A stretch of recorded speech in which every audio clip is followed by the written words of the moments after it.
కర్నూలు జిల్లా చిన్నటేకూరు సమీపంలో శుక్రవారం జరిగిన రోడ్డు ప్రమాదంలో 19 మంది మృతి చెందారు. అయితే DNA రిపోర్టులు నేడు కర్నూలు జిల్లా అధికారులకు అందిన నేపథ్యంలో బంధువులకు డెడ్ బాడీని అప్పగించారు. ప్రత్యేక అంబులెన్స్లో ప్రిజర్వ్ బాక్సుల్లో డెడ్ బాడీస్ ని పెట్టి వారి రాష్ట్రాలకు తరలిస్తున్నారు.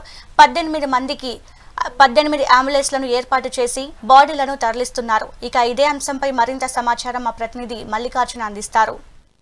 చిన్నటేకూరు వద్ద జరిగినటువంటి రోడ్డు ప్రమాదం మనం చూసాం. 19 మంది ఆ సంఘటనలో మృతి చెందారని చెప్పుకోవచ్చు. నేపథ్యంలో కూడా 19 మంది సంబంధించినటువంటి DNA టెస్టులు కూడా ఈ రోజు పూర్తి స్థాయిలో కర్నూలు జిల్లాకు అందాయని చెప్పొచ్చు. నేపథ్యంలో కూడా బంధువులకు ఆ మృతదేహాలు అందించేటువంటి కార్యక్రమం చేస్తారని చెప్పుకోవచ్చు. ఎందుకంటే 19 మంది ఏదైతే హైదరాబాద్ నుంచి బెంగళూరు వెళ్తున్న క్రమంలో కూడా ఒక్కసారిగా చిన్నటేకూరు వద్ద ఫైర్ జరగడం, ఆ ఫైర్ లో చాలా మంది సజీవ దహనం కావడం మనం చూసాం. ప్రస్తుతం మనం కర్నూలు ప్రభుత్వ ఆసుపత్రి ఆవరణలో ఉన్నటువంటి మార్చరీ దగ్గర ఉన్నాం. ఇప్పుడే ప్రత్యేకమైనటువంటి వాహనాలు ఏవైతే అంబులెన్స్ ఉన్నాయో ఈ అంబులెన్స్ ద్వారా కూడా ఎవరైతే మృతి చెందారో వారికి ఆ డెడ్ బాడీస్ ని అప్పగించేటువంటి కార్యక్రమం చేస్తున్నారు. ప్రతి వాహనంలో కూడా ఫ్రీజర్ ఉంటుంది. ఈ ఫ్రీజర్ సహాయంతో కూడా ప్రతి ఒక్కరికి ఎంతమంది అయితే 19 మంది ఉన్నారు కాబట్టి 19 మందికి సంబంధించినటువంటి డెడ్ బాడీస్ 19 వాహనాలను కూడా ఏర్పాటు చేశారు. ఆయా ప్రాంతాలకు ఈ ప్రత్యేకమైనటువంటి అంబులెన్స్ లోనే ఆ రాష్ట్రాలకు చేరున్నాయని చెప్పవచ్చు. ముఖ్యంగా మనం చూసుకోవచ్చు తెలంగాణకు సంబంధించి 6, ఆంధ్రప్రదేశ్ సంబంధించి 6, కర్ణాటక ఇతర ప్రాంతాలకు సంబంధించిన ఒక్కొక్కరుగా ఉన్నారు. ఏ ప్రాంతం వారైతే ఆ ప్రాంతానికి ముఖ్యంగా మనం చూసుకుంటే ఒక డెడ్ బాడీ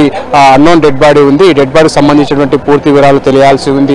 అయితే నిన్నటి రోజున కూడా చిత్తూరుకు చెందినటువంటి త్రిమూర్తులు అనే వ్యక్తికి సంబంధించినటువంటి బంధువులు ఎవరైతే ఉన్నారో వాళ్ళ కొడుకులు ఈ ప్రాంతానికి వచ్చారు. 3 రోజుల క్రితం మా ఫాదర్ హైదరాబాద్ వెళ్లారు. అయితే ఇదే ప్రమాదంలో మృతి చెందాడని మేము అనుకుంటున్నాం. అయితే దానికి సంబంధించినటువంటి శాంపిల్స్ కూడా నిన్న ఇక్కడ ఉన్నటువంటి హెల్ప్ లైన్ ఏదైతే ఉందో ఈ హెల్ప్ లైన్ లో అక్కడ శాంపిల్స్ ఇచ్చి వెళ్ళడం జరిగిందని చెప్పవచ్చు. వీటన్నిటిని కూడా విజయవాడలో ఉన్నటువంటి ల్యాబ్ కు తరలించారు. ఒకవేళ బాడీ అన్నోన్ బాడీ ఏదైతే ఉందో ఈ అన్నోన్ బాడీకి సంబంధించి ఒకవేళ కనుక ఈ శాంపిల్స్ కనుక మ్యాచ్ అయితే కనుక త్రిమూర్తులని ఐడెంటిఫై చేసిన తర్వాత పూర్తి స్థాయిలో ఆ బాడీని కూడా వారికి అప్పగించేటువంటి కార్యక్రమం జరుగుతుంది. ఇప్పటి వరకు అంటే ఈ అన్నోన్ బాడీని మనం తీసేస్తే మొత్తం 18 మందికి సంబంధించిన డెడ్ బాడీస్ ని పూర్తి స్థాయిలో వారికి అప్పగించేటువంటి కార్యక్రమం జరుగుతుంది. జిల్లా ఎస్పీ విక్రాంత్ పాటిల్తో పాటుగా జిల్లా కలెక్టర్ సిరి ప్రాంతానికి చేరుకొని రెవెన్యూ అధికారులు ప్రాంతానికి చేరుకొని కూడా ఏదైతే డెడ్ బాడీస్ ని వారి బంధువులకు అప్పగించేటువంటి కార్యక్రమం జరుగుతూ ఉంది. ప్రత్యేకమైనటువంటి వాహనాలు వారి కోసం ఏర్పాటు చేశారు. ఎందుకంటే బాడీస్ ఇప్పటికే ఖాళీ అంటే 3 రోజులు అవుతుంది కాబట్టి రిజర్వ్ చేసే వాటిని తీసుకెళ్లాల్సినటువంటి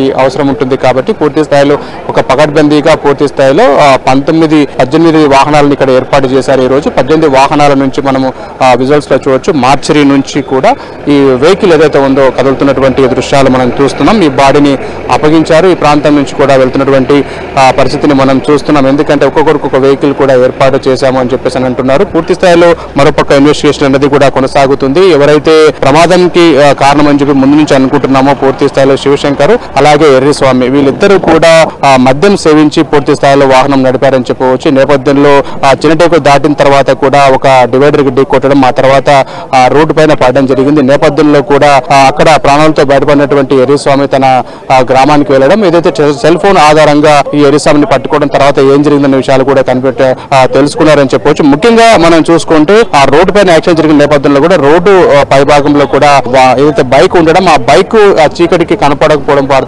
పూర్తి స్థాయిలో ఆ బస్సు కూడా ఒక్కసారిగా ఆ వెహికల్ ని ఎక్కి ముందుకు వెళ్ళిన నేపథ్యంలో కూడా రాపిడి జరగడం, తద్వారా పూర్తి స్థాయిలో మంటలు చెలరేగడం అనేది మనం పూర్తి స్థాయిలో చూసాం. కాబట్టి నేపథ్యంలోనే ఈ ప్రమాదం జరిగినట్టుగా ప్రాథమికంగా అంచనా వేస్తారు. ముఖ్యంగా మనం చూసుకుంటే ఎర్రిస్వామితో పాటుగా ప్రమాదానికంటే ముందు కూడా ఏదైతే పెద్దటేకూరులో ఉన్నటువంటి ఏదైతే రేణుకా ఎల్లమ్మ సంబంధించినటువంటి వైన్ షాప్ ఏదైతే ఉందో ఆ వైన్ షాప్ లో 7 గంటలకు ఒకసారి, తర్వాత 8:30 గంటలకు ఒకసారి కూడా వారు ఆ మద్యంని కొనుగోలు చేసి మద్యం సేవించినట్టుగా తెలుస్తోంది. ముఖ్యంగా ఆ రిపోర్ట్ ఏదైతే ఉందో ఆ రిపోర్ట్ లో కూడా వారిద్దరు మద్యం సేవించినట్టుగా తెలుస్తోంది. ఏదైతే ఎర్రిస్వామి చెప్పినటువంటి ఫీడ్బ్యాక్ ప్రకారం కూడా పోలీసులు మేమిద్దరం కూడా మద్యం తాగాము, అక్కడి నుంచి కూడా తనను డ్రాప్ చేయడానికి ఎవరైతే శివశంకర్ ఆ తుగ్గలికి వెళ్ళడానికి మేము ఆ ప్రాంతంలో వెళ్ళైతే అదే స్పీడ్ వెళ్ళడం వల్ల డివైడర్ కి ఢీ కొట్టడం వల్ల వెంటనే అక్కడ ఎవరైతే ఉన్నారో శివశంకర్ మృతి చెందారో. ఆ తర్వాత నేను ఆ బైక్ ని తీసేటువంటి క్రమంలోనే ఒకసారిగా బస్సు తీసుకురావడం జరిగింది. నేపథ్యంలో బస్సును కూడా బైక్ను కూడా నేను బయటికి తీయలేకపోయాను. నేపథ్యంలో ప్రమాదం జరిగింది. ఆ మంటలను చూసి భయపడి ఆ ప్రాంతం నుంచి నేను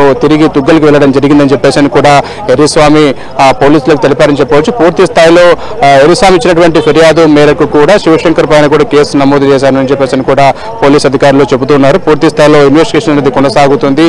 ఏది ఏమైనప్పుడు కూడా డ్రైవర్ యొక్క నిర్లక్ష్యమే మనకు ప్రమాదానికి కారణం. ఎందుకంటే తన ముందు ఏదైనా ఉంది ఇమ్మీడియట్ గా బ్రేక్ వేసి ఆపింటే కనుక ఈ సంఘటన జరిగిండేది కాదు. బ్రేక్ వేయకుండా 300 మీటర్లు దాని బస్సును పోనీయడం వల్ల కూడా ఈ ప్రమాదం జరిగింది. తద్వారా కూడా 19 మంది సజీవ దహనం కావాల్సినటువంటి ఒక దుస్థితి నెలకొందనే చెప్పవచ్చు. ఆ 19 పాటుగా బైకిస్ట్ మొత్తం 20 మంది ఈ ప్రమాదంలో ప్రాణాలు కోల్పోయినటువంటి సంఘటన మనం చూస్తున్నాం. ఏది ఏమైనప్పటికీ కూడా 48 అవర్స్ తర్వాత కూడా ఏదైతే శుక్రవారం రోజునే పూర్తి స్థాయిలో శవాలకు పంచనామా నిర్వహించారు. ఆ తర్వాత DNA శాంపిల్స్ సేకరణ జరిగింది. ఏదైతే బంధువులు ఈ ప్రాంతానికి వచ్చిన తర్వాత కూడా వారి దగ్గర నుంచి DNA శాంపిల్స్ సేకరించిన తర్వాత కూడా విజయవాడలో ఉన్నటువంటి ఫోరెన్సిక్ సెంటర్ ల్యాబ్ కి వాటిని శాంపిల్స్ పంపడం జరిగింది. ఈ రోజు ఉదయం అంటే ఈ రోజు ఉదయం కూడా రిపోర్ట్లన్నీ కూడా ఇక్కడికి వచ్చాయి. రిపోర్ట్లు వచ్చిన తర్వాత క్రాస్ మ్యాచింగ్ అని వచ్చిన తర్వాత కూడా పూర్తి స్థాయిలో జిల్లా ఎస్పీ ఆధ్వర్యంలో కూడా జిల్లా కలెక్టర్ ఆధ్వర్యంలో పూర్తి స్థాయిలో డెడ్ బాడీస్ ఏమాత్రం తారుమారు కాకుండా ఆ DNA రిపోర్ట్ ప్రకారం పూర్తి స్థాయిలో వారికి అప్పగించడం జరుగుతుంది. మనం ఇందాక చెప్పినట్టు ప్రకారం పూర్తి స్థాయిలో ప్రత్యేకమైనటువంటి వాహనాల్లో కూడా వారిని వారి స్వస్థలాలకు కూడా తరలిస్తున్నటువంటి పరిస్థితి మనం చూస్తాం. చేసే 3 రోజుల నుంచి కూడా ఎపిసోడ్ కొనసాగుతుంది. అనేక కోణాలు ఏదో సీసీటీవీ ఫుటేజ్ కనుక రాకపోయింటే కనుక ఈ ప్రమాదం ఎలా జరిగిందన్నది మాత్రం మిస్టరీగానే ఉంది. మనం ఇదివరకు స్టేట్మెంట్ ప్రకారం మనం చూసుకుంటే ఎదురుగా వచ్చి వాహనం ఢీకొట్టడం ప్రమాదం జరిగిందని అనుకున్నాం. కానీ వాస్తవంగా ముందరుగానే ఆ ప్రమాదం జరిగింది. ప్రమాదం జరిగిన తర్వాత బైక్ రోడ్డు మీద ఉండటం వల్ల కూడా ఇంత పెద్ద ప్రమాదము జరిగిందనే మనం చెప్పవచ్చు. ప్రమాదంలో 19 మంది ప్రాణాలు కోల్పోవడం, వారి కుటుంబ సభ్యులు కూడా తీరని లోటనే చెప్పాలి. ఇక్కడికి వచ్చి పుట్టెడు దుఃఖంతో వారికి సంబంధించినటువంటి డెడ్ బాడీస్ ని తీసుకొని ఈ ప్రాంతం నుంచి తరలివెడుతున్నారు. పూర్తి స్థాయిలో ఆ పరిస్థితి మనం చూస్తున్నాం. ఏది ఏమైనప్పటికీ ఒక అదృష్టకరమైన సంఘటన కర్నూలు జిల్లాలో చోటు చేసుకోవడం, దీంట్లో 19 మంది ప్రాణాలు కోల్పోవడం జరిగిందని మనం చెప్పవచ్చు. కెమెరామెన్ శేషతో మల్లికార్జున్, మెగా 9 టీవీ, కర్నూలు జిల్లా.